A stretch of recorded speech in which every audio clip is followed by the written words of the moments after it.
Bueno,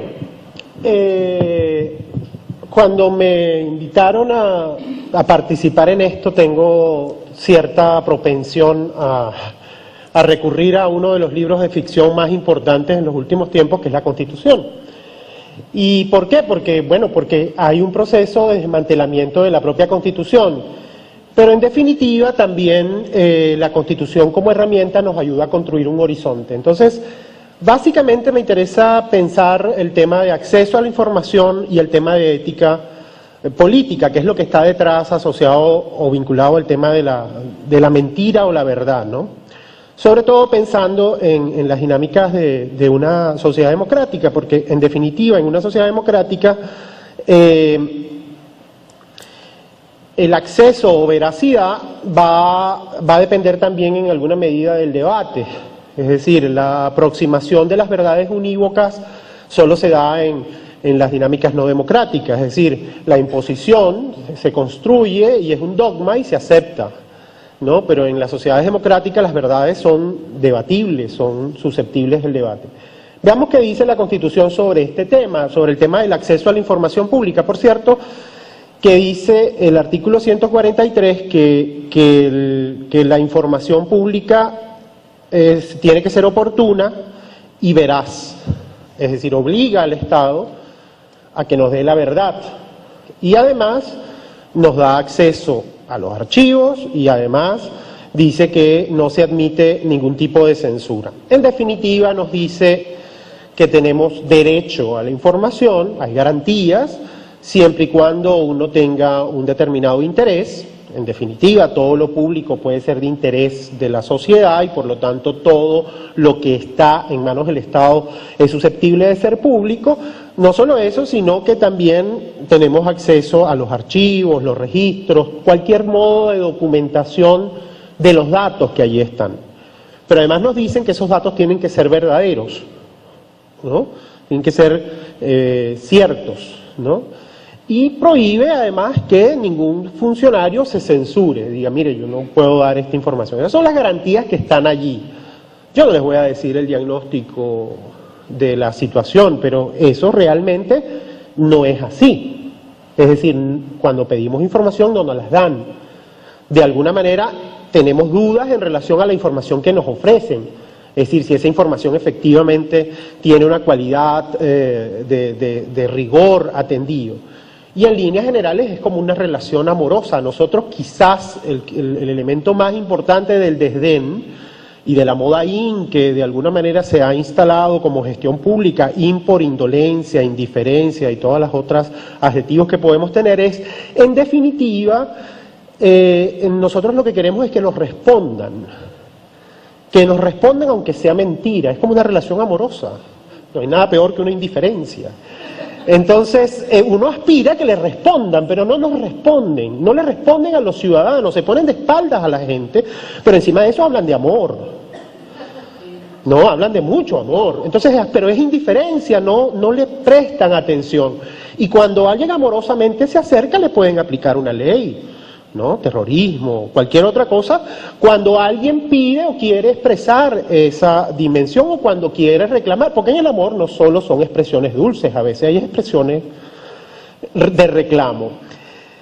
Pero en definitiva, la veracidad es una obligación legal. Miren, yo revisé los proyectos de ley de la región y solo hay 2 países, Honduras y República Dominicana, que incluyen esa cualidad para la información que deben proporcionar. El resto de los países no lo coloca. El riesgo de que exista esa veracidad es que nos puedan decir, bueno, como la información que yo tengo es incierta, no te la doy, ¿no? Es decir, como no es verídica, niego la información, no debe proporcionarse. Algunos dicen, bueno, es que esto tiene que interpretarse que la respuesta a la solicitud en sí debe ser veraz en el sentido de que no oculta nada. Pero la sensación en líneas generales cuando a nosotros nos niegan información, cuando digo nosotros decimos la sociedad venezolana, porque las negativas son de diversa naturaleza, es que aquí hay algo, no nos los niegan porque no quieren que sepamos nada. Nos tratan como adolescentes, nos dicen que nosotros somos enemigos, entonces se construye una argumentación para negar la información, pero al mismo tiempo se promueve y se estimula la participación. Es decir, ahí hay una suerte de contradicción en la que coexistimos con muchas oportunidades. Pero en definitiva, en una sociedad democrática, y lo decía al principio, la verdad no es una imposición y siempre es objeto de deliberación pública. Y esto es muy importante también desde la perspectiva de la libertad de expresión. La verdad no es lo que dice una determinada persona o lo que dice un determinado funcionario, la verdad siempre va a ser susceptible del debate. Y allí en ese debate, en esa contradicción, en esos argumentos, se van a validar o no los datos, las informaciones, las concepciones, y se pueden generar los consensos o no en relación a todos los temas públicos, ¿no? Por eso es que uno de los argumentos de la arquitectura que sustenta la libertad de expresión es la búsqueda de la verdad. Es decir, la búsqueda de la verdad es un horizonte para quien está en ejercicio profesional del periodismo, pero también para la sociedad. ¿Es verdad que esta grabación es cierta o no es cierta? ¿Quién hizo la grabación? ¿Quién es el otro que está ahí? ¿Quién la filtró? ¿Hay delitos? ¿Quién tiene que investigarlo? Eso es lo que queremos, pero hay verdades que se nos ocultan. De hecho, en el ámbito de los derechos humanos se habla mucho del derecho a la verdad como un mecanismo de reparación. Es decir, la verdad de dónde está esta persona desaparecida, la verdad de lo que ocurrió en abril, ¿no? ¿Qué pasó en abril? ¿Quiénes son responsables de los muertos? ¿Quiénes son los actores? Incluso a nosotros se nos niegan hasta las verdades judiciales, que no necesariamente las verdades judiciales son la verdad, porque las verdades judiciales también son susceptibles del debate público. Es decir, y véanlo en la historia del tiempo. En el caso argentino, por ejemplo, en un momento determinado se hizo el juicio a las juntas, se determinó una verdad oficial, después hubo una situación en la que se dio un perdón, se abrieron nuevamente los procesos y empezó a aflorar una verdad que tiene un efecto reparador en la sociedad. Lo comento porque, bueno, esta semana pasada murió Videla, ¿no? Entonces eso tiene unas implicaciones para el conjunto de la sociedad. La ausencia de verdad o de aproximaciones a la verdad, que puede ser verdades institucionales o verdades de otra naturaleza, o la negativa a buscar la verdad, que fue lo que ocurrió con el caso de la grabación, en definitiva niega a la sociedad la posibilidad de debatir, la posibilidad de que tengamos mayor conocimiento en profundidad y por lo tanto también genera una insatisfacción, un residuo de insatisfacción muy importante. Y por una parte, exponer y discutir son prácticas esenciales para construir conocimiento. Eso se aplica, digamos, como norma incluso a la hora de preparar un documento académico. Uno va a buscar una versión, la va a contrastar, va a tratar de proponer dinámicas y va de alguna manera aumentando en esto. Pero eso no se da como proceso social en Venezuela. En Venezuela tenemos una negación a debatir sobre los asuntos y se recurre, por supuesto, al expediente de la descalificación personal para huir del debate de fondo o como herramienta para que no se dé el debate de fondo. Yo creo que en Venezuela hay una intoxicación de malos manuales de Maquiavelo, en el que por otro lado utilizan una cita que no es de Maquiavelo, sino que es de los jesuitas, que es aquello de que el fin justifica los medios, para de alguna manera dejar de lado la relación entre honestidad y política. Es decir, no hay posibilidades de construir un proyecto coherente políticamente sin honestidad, sin principios y finales también. Es decir, si no tenemos eso, no hay posibilidad de construir un proyecto político. Aquí hay una dinámica en muchas oportunidades de pragmatismo político centrado en ese fin justifica los medios, que es una mala lectura de Maquiavelo, y en definitiva lo que va generando es una identificación de la política, ¿no?, con la mentira y el engaño.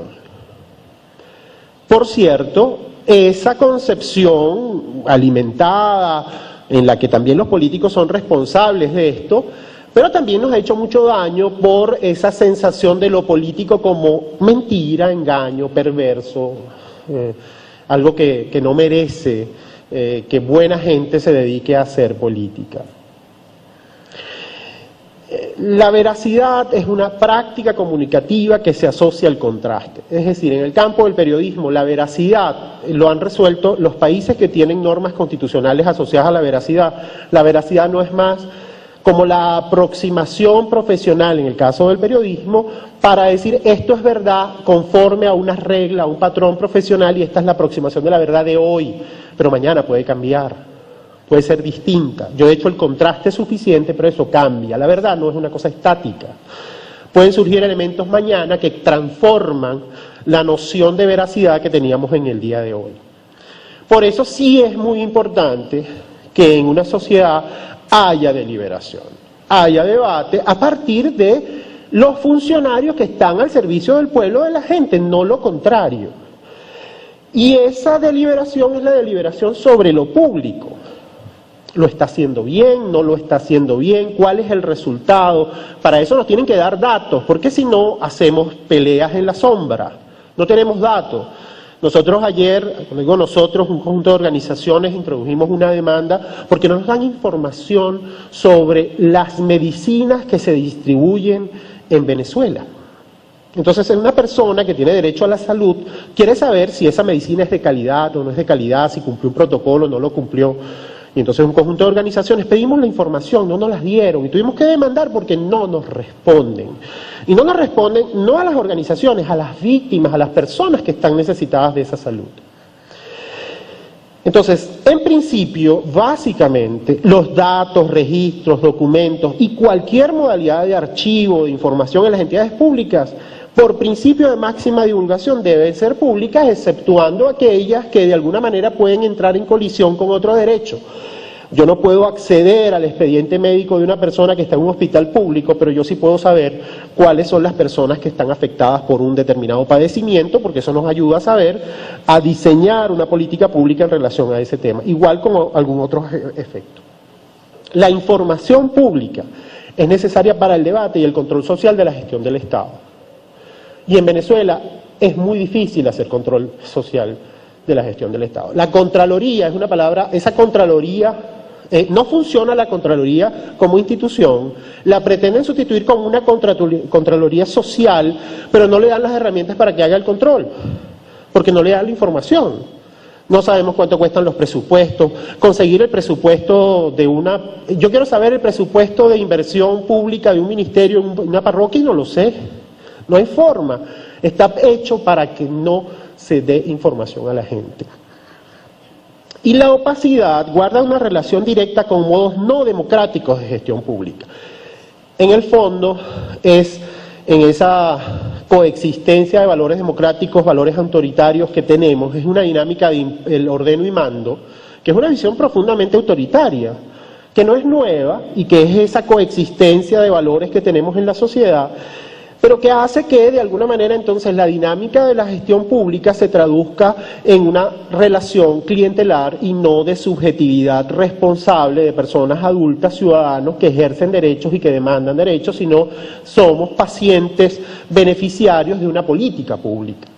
O sea, pacientes cuando digo en la lógica del clientelismo asociado al ejercicio de derechos. Y eso desconoce la diversidad, la rendición de cuentas, niega la participación popular, es decir, una contradicción recurrente en nuestro escenario. La calidad de la información que nos ofrezcan la vamos a validar con el debate. Miren, en Argentina hay un debate sobre el tema con los indicadores de inflación. Ese debate lo tenemos aquí también. Nosotros necesitamos que nos den el indicador de inflación para ver si es bueno o es malo. Nosotros necesitamos que nos den los reportes oficiales de la calidad de los medicamentos para nosotros, independientemente, contrastar ese dato. Es decir, ¿cuáles son las datas de criminalidad? Nos niegan la data de criminalidad y no sabemos si son ciertas o son falsas, entonces procuran decir, no, es que eso no fueron asesinatos, esas fueron muertes de otra naturaleza, es decir, nos esconden la realidad, pretenden que no sepamos qué es lo que está ocurriendo. No hay desabastecimiento, pero claro, en ese caso uno va a un supermercado y se da cuenta que hay desabastecimiento. Nos mienten cuando nos dicen no hay desabastecimiento y tú fácilmente vas a un supermercado y no encuentras harina pan o no consigues aceite o esta cosa insólita de importar papel toalé pasa por reconocer que no hay papel toalé. La calidad de la información entonces se va a validar con el contraste y con el debate, y una información pública de mala calidad debe traer consecuencias políticas para los funcionarios electos con el voto popular. Quizás una de las mayores preocupaciones es que nos estamos acostumbrando, estamos naturalizando y aceptando lo que de mala manera nos ofrecen. Cuando digo eso, eso es una tendencia, y la otra tendencia es aquella que está resistiendo a eso y diciendo esto no puede ser. Y esa coexistencia siempre la tenemos, pero es inadmisible que no nos den información. Y es una cosa absolutamente grave. Y yo sostengo que negar información es una manera de mentir. No decirnos lo que queremos saber es una manera de mentirnos, es una manera de mantenernos en el engaño. Básicamente, estas cosas tienen que ver, por eso que cuando hablábamos con los colegas chilenos en una oportunidad y que hablaban de su proyecto de ley de acceso y con aquella ilusión planteaban y decían, dicen algo importante y que sin duda es una aproximación que se puede hacer de distintas vías. Una sociedad transparente es también un modo, si nosotros logramos una sociedad de transparencia y rendición de cuentas clara, es también un modo de construir una mejor sociedad y por lo tanto avanzar en los procesos de democratización. En el fondo ellos veían el tema de acceso a la información como la posibilidad de transformar una sociedad en transición de una dictadura a una democracia cada vez más plena. Para mí, todas las dificultades que tenemos con el acceso a la información son sencillamente desafíos claros que tenemos como sociedad y que cada vez más implican las enormes limitaciones que tenemos vinculadas a la necesidad de institucionalizar y fortalecer los valores democráticos en el país. Muchas gracias.